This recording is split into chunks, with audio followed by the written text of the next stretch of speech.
how you feel right now. Right? I mean, it's a little gross. It's a little bit. I'm from North Carolina, so this is normal. This is actually bad for me. Like, if I think this is bad, I'm sorry, y'all. This is our normal weather here. So, we know when we go home, we're going to wash our clothes, we're going to wash our bodies. Getting in the shower is the best thing after a reenactment. Oh my God, I love it so much. That's why I reenact. Why? Because of the shower? Yeah, well, you reenact because of the shower when you're done. Actually, at the comfortable bed after you've been sleeping outside for 2 nights. So we tend to think, that idea that people, too clean. When you see a reenactor, you go, oh my gosh, they're too clean, or they're not dirty enough. People must have smelled terrible, right? They didn't know any better. We get things like, you dirty rat, right? There are prejudices that we have against dirt and uncleanliness. Like, we look at somebody and be like, oh, you got a little spot of dirt on you. You look at somebody and go, oh, you're dirty, right? You have the term lousy. It should be a soft S, lousy, right? You have lice. You don't want to be lousy. You don't be lazy either. And in the 19th and in the 20th centuries, historians kind of perpetuated those ideas of people being dirty and not unclean. For example, I'm sure some of you have probably heard that phrase, or the old trope, Elizabeth I only took a bath once a year, whether she needed it or not. Right? Y'all have heard that, right? And you're going, oh my God, like, she only took a bath once a year. We're going to talk a little bit about that. Cleanliness, there's also the idea too that historians are kind of perpetuated. That cleanliness wasn't invented until the late 18th century. I have a quote here from a historian of the early 20th century who wrote, "The squalor of Georgian England was a human squalor to which Englishmen had become accustomed by centuries of close acquaintance. By any statistical computation, living standards were low, and the customers for such refinements as soap, few. Even those who could afford desirable luxuries were not yet convinced that soap was necessary among them." Cool. Okay. So some of this comes from the idea that self-documentation of everyday activities is notoriously poor. Why would you write about washing yourself? Do you guys write in your diary, I took a bath today? No. So why would they do it? Right? Why do you do that? I took a bath today. I took a shower today. I washed my face. Right? So we don't write about the mundane activities of washing your body, of shifting your clothes. I changed my underwear. Really? Okay, yeah, duh. Right? So we can be certain that people ate every day. They got dressed every day. So why do we assume that because people weren't writing about washing every day, that they weren't washing every day? So judgments on what was clean relied on your sensory perception. Kind of like today, you pick something up off the floor and you sniff it, you go, oh no, don't put that away, right? If an object looked or smelled clean, it was clean. And our language reflects this. It gives us value judgments.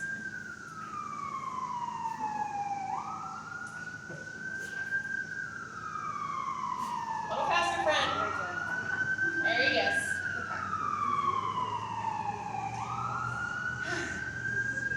Loathsome, foul, stinking, stench, filth, nastiness. I feel like the old booer from the movie The Princess Bride, where she's going, boo, boo, you slime, you filth. Right, she's yelling. Anyway, the opposite of foul, by the way, in the 18th century is sweet. Is a single adjective for anything that smells clean. And those of all classes in the 18th century were encouraged to be sweet and clean. And this is because your cleanliness denoted your character. Advice was often given about cleanliness with a very strong moral undertone. Material and physical cleanliness was essential for spiritual purity.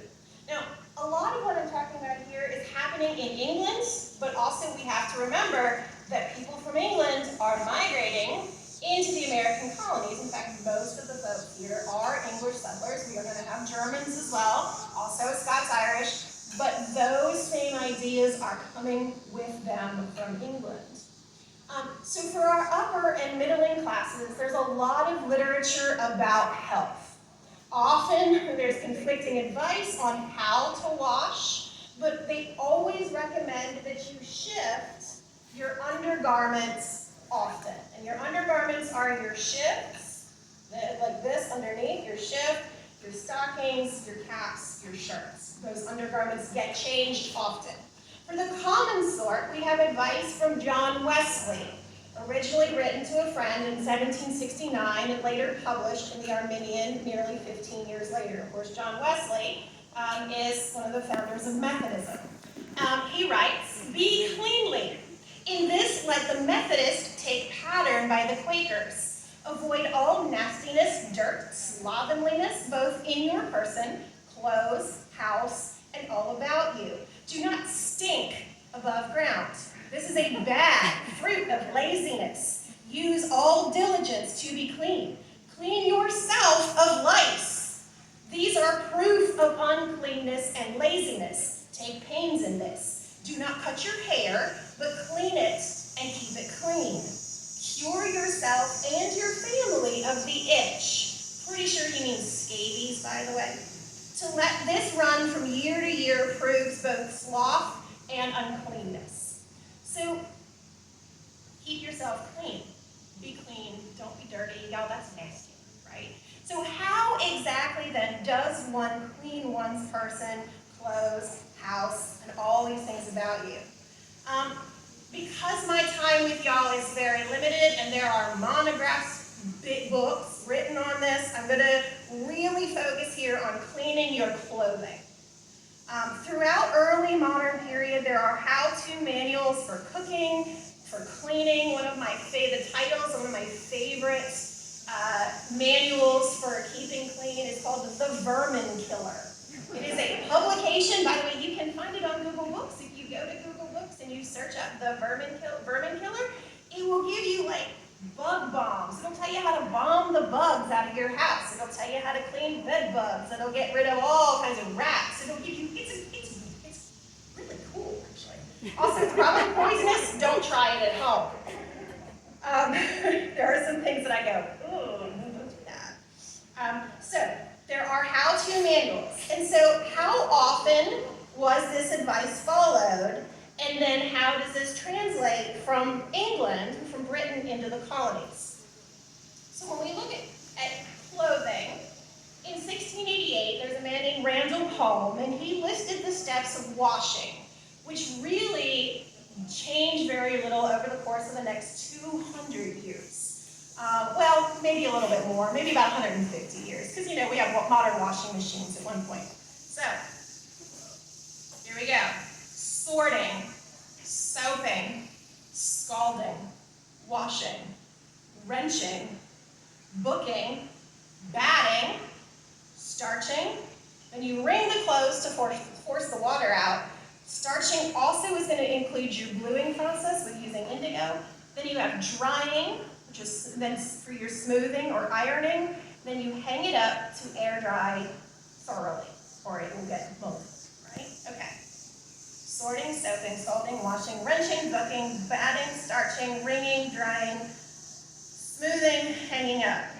How long do y'all think that takes? Long time. At least all day. At least. Laundry, as you can tell, in this manner is a very intense, very laborious process. Some households appear to have done a full wash once a month. They start on a Monday with a goal to complete the process by Friday. Others mention a fortnightly process, that's every 2 weeks. Some every 3 weeks. We can surmise that those who had fewer undergarments to shift may have completed a simpler process. Those men out there probably had a very simple process: water and soap, right? But they're still going to wash their clothes, because otherwise it's salty and sticky and ew. And they knew they stunk, and that was bad, right? So either they completed a simpler process, or they just washed more often. On wash days or on wash weeks, this is an all-hands-on-deck process. And sometimes folks would hire extra help to come in.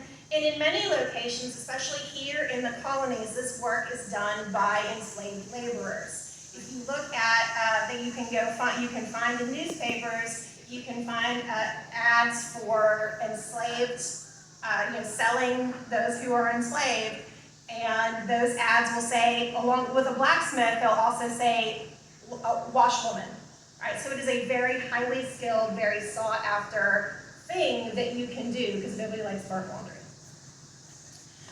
So in this process, the first thing that you have to do in the morning is gather your wood for your fires. Then your water for boiling, rinsing, bucking, starching, that also needs to be hauled. In larger households, a wash house is a key. You can also find out there, if you look in newspapers, there's houses for sale or for rent that have wash houses attached to them. They either have a well inside with a copper kettle built in, or they're also very near a water source. If you go to Mount Vernon, there's a wash house, right? They are doing laundry every day. In rare advice to a laundry maid, in fact, it was assumed that most women learned from others.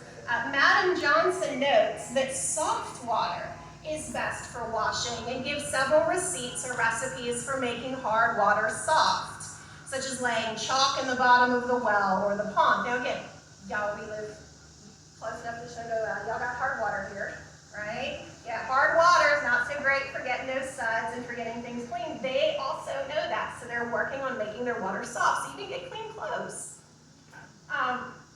Another such handbook maintains that clear water is indispensably necessary. Rain and river water is thick and cloudy, so don't use that creek down there. And care should be taken that water is properly settled. So laundry also is marked. So you'll see on some of us where we have shifts on our shirts, you have little marks that shows whose shirt is whose. Like, how do I know that you didn't get that man's shirt over there? Your shirt's marked, right? It's gonna have your initials and a number 1 or number 2, however many shirts you have, right? So things are gonna be marked. Linens are marked with red or blue silk, usually in the corner, sometimes at the center front. In the British military context, Bennett Cuthbertson tells us that linens should be marked with the name of the owner, his number of his regiment, and company in a mixture of vermilion and nut oil. And let me tell you, vermilion and nut oil does not wash out. I have boiled Cuthbertson marked shirts in hot water and rinsed them and soaked them in the whole 9 yards, and that vermilion and nut oil stays. Great. I know you laugh, but no, it's actually really cool, because I'm like, does it work? It works. You're also going to mark your stockings and your shoes. And your body linens are not the only marked items in your laundry. You're going to have marked table and bed linens as well. In fact, if you come visit me, I've got a whole laundry set up where I've got soap and things that we can talk about. And I do have some marked napkins. So you can see the napkins there. They have little in the corner. They have little marks on my napkins, so that when I wash them, I know which one's which. So once you sort your laundry, you gotta do that too. It was soaked. The proper way to soak your linen would be to wet it with warm water, rub it all over with soap. That they would then be rubbed between the laundress's hands. By the way, we have no evidence of scrub boards during this time period. And everyone's like, oh, there's great scrub boards. Nope, that's what your hands are for.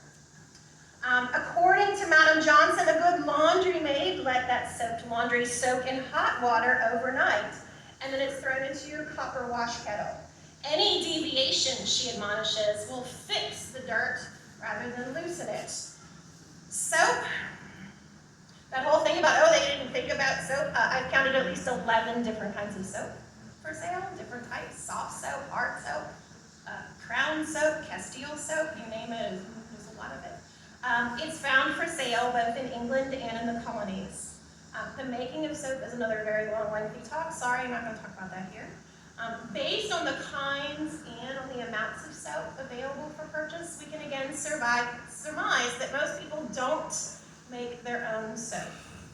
Does anybody here make their own soap? Have you made it the lye? You gone through the lye, the hopper? You done the whole lye hopper process? Okay, yeah, because that's what I'm saying. But there's the whole lye hopper. You gotta create the lye. You can't go to the store and buy. Yeah, right. So that's what. I didn't create the lye. Yeah, and we do make our own soap now, and we're like, oh, it's not that bad. But did you buy your lye? I did. Yeah, Because I couldn't get the right. the ring through the wood ash. Right, and it takes a while. And do you have the right? Is the lye the right? Is it the right strength? And oh yeah, it's not easy. So again, it's one of those things where, oh, let me go buy, oh, I can buy soap? Okay, right? I'm gonna go buy that. So, even when soap was not imported, it is advertised for sale as part of the chandler's trade. Chandler, people make candles. In receipt books and recipe books, there are a lot of recipes for soap and wash balls, but all appear to start with best soap or white soap, right? So again, soap is, unlike our early 20th century person who's like, oh no, they didn't have luxuries like soap. We go and look at the primary documents, it's a little different. You also are going to use bucking, which is then you're going to buck your clothes, which I know that sounds weird. It's, again, using almost like a process of using that making lye. You're taking a bucking cloth, taking a bag of ashes in that boiling copper, and you're pouring water on top of that. And that's leaching that lye down in there as well. Then you're going to boil your clothes. Before anybody goes, ew, think about your hot water wash. Right? So you're going to use a copper on principle of economy, and you're also going to need less firewood. Copper doesn't take nearly as long to heat up as iron does. So you need less firewood. So when the water is made to boil, a small fire will make it continue. You also have to make sure that you don't scorch your laundry. Don't burn it. Bad washerwomen will burn your laundry. There are recipes, by the way, too, for taking scorch marks out. You also have to make sure that you stir and there's no nails or splinters. Then you're going to use starch. Then you're going to use bluing. Indigo. Indigo is a cash crop. It's coming out of South Carolina. By the way, your starch is going to depend on where you are. If you are in the Carolinas, it's probably rice starch. If you're here, it's probably going to be wheat starch. And maybe if you're a little farther north, it's probably going to be cornstarch. Then you're going to dry this process. You have to make sure that you lay it out in the sun. You have to be careful not to let your laundry mildew, because nobody likes mildew laundry. At least, I don't know, y'all ever gotten mildew in your laundry? Let it sit in the wash machine a little too long? I've forgotten to put it, move it, and then it smells. It gets that smell, and you're like, oh, what's that smell? It's a little bit of mildew. Yeah, it'll do that. Unfortunately, it will do that. And so these are the processes that you're going to have to go through. Now, as I mentioned before, we're going to look at why am I talking about this here, and why am I talking about this today? Well, because again, these men are going to march from, well, it says Shepherdstown, but it's Mecklenburg. They're going to march from Mecklenburg to Cambridge in 26 days, right? They've been here for a while. They are washing their clothes. If they're not doing it, then maybe some of the women from the community are coming in and at least doing a quick wash for them. Because again, as they march, they aren't going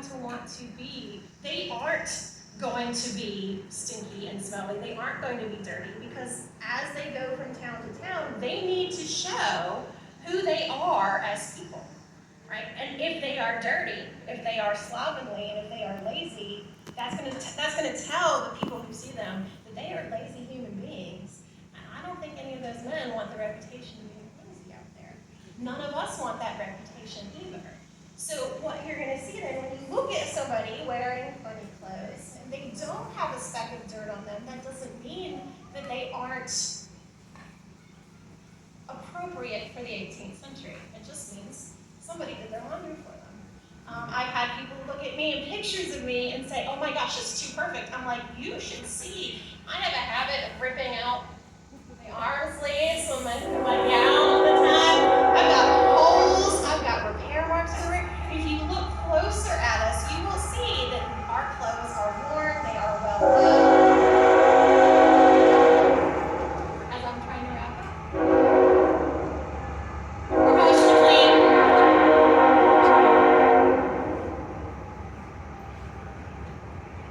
It's going to be a while, isn't it? Okay, anyway, so I encourage you to please come talk to us. I'm down over the hill. I have a brass kettle that's down there. I have several different types of soap.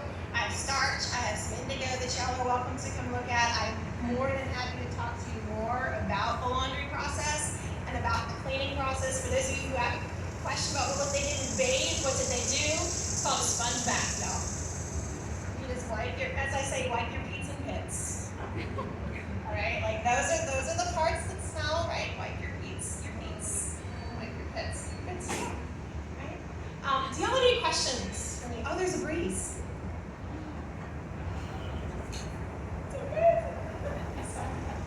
Yeah.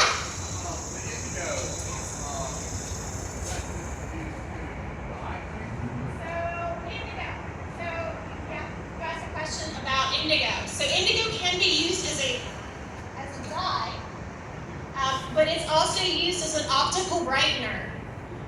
So today, has anybody used bluing in your laundry to make your whites whiter? Right? Like today, yes. So if you use bluing, it is a form of optical brightener. So that white is gonna, or that blue is gonna neutralize a yellow, and so it's gonna make your whites look whiter.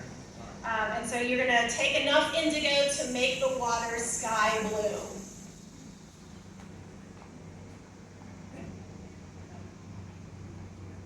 I never know what color the sky is. It's never the same color every day. So, make the water sky blue. Cool. Is that Carolina blue? I'm in North Carolina, so I don't know. So the indigo can be used as a dye, but it will rinse out and it's an optical brightener because it will make you look nice and your whites look white. I look clean. Anybody else? Any other questions? Okay. Thank you so much, folks.